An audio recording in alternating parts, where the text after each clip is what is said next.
नमस्कार दोस्तों, स्वागत है आपके YouTube चैनल में। चितिया जीवित पुत्रिका व्रत कथा 2। नर्मदा नदी के पास एक कंचनबटी नाम का नगर था। वहाँ के राजा का नाम मलाई केतु था। उसी नर्मदा नदी के पश्चिम और बालूहटा नाम की मरुभूमि थी, जिसमें एक विशाल पेड़ पर चील रहती थी और उसी पेड़ के नीचे एक सियारिन भी रहती थी। चील और सियारिन दोनों ही पक्की सहेलियां थी।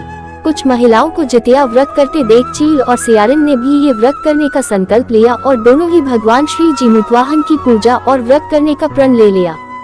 जिस दिन दोनों को व्रत रखना था, ठीक उसी दिन शहर के एक बड़े व्यापारी की मृत्यु हो गई और उनका दाह संस्कार वही मरुस्थल पर हुआ। मुर्दा देखकर सियारिन को भूख लगने लगी और वह खुद को रोक नहीं पाई, जिसके कारण उसका व्रत टूट गया। परंतु चील ने खुद पर संयम रखा और पूरी श्रद्धा और नियम से अपना व्रत पूरा किया और अगले दिन व्रत का पारण भी किया।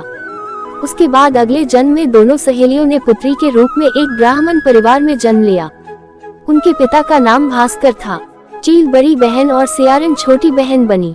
बड़ी बहन का नाम शीलावती रखा गया और उसकी शादी बुद्धिसेन के साथ हो गई। छोटी बहन का नाम कपूरावती रखा गया और उसकी शादी उस शहर के राजा मलाई केतु से हुई और छोटी बहन कपूरावती कंचनबटी नगर की रानी बन गई। अब भगवान जीमूतवाहन के आशीर्वाद से बड़ी बहन शीलावती को 7 पुत्र प्राप्त हुए, लेकिन कपूरावती के बच्चे जन्म लेते ही खत्म हो जाते थे।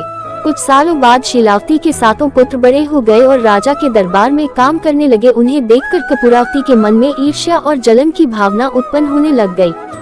इस ईर्ष्या की भावना में कपूरावती ने राजा से कहकर शीलावती के 7 बेटों के सर कटवा दिए। फिर उन 7 सिरों को साथ में बर्तन में डालकर ढक दिया गया और शीलावती के पास भिजवा दिया गया।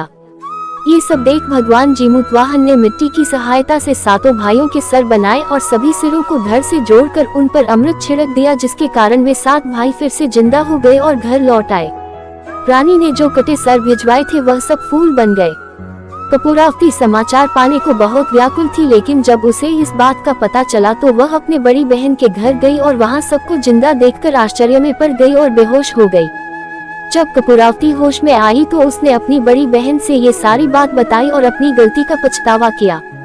भगवान जीमूतवाहन की कृपा से बड़ी बहन को पूर्व जन्म की सारी बात याद आ गई और वह अपनी छोटी बहन को उसी पेड़ के नीचे लाकर पूर्व जन्म की सारी बातें सुनाई, जिसे सुनकर कपूरावती फिर बेहोश हो गई और मर गई। जब राजा तक इस बात की सूचना मिली तो उन्होंने उसी जगह पर पेड़ के नीचे कपूरावती का दाह संस्कार कर दिया।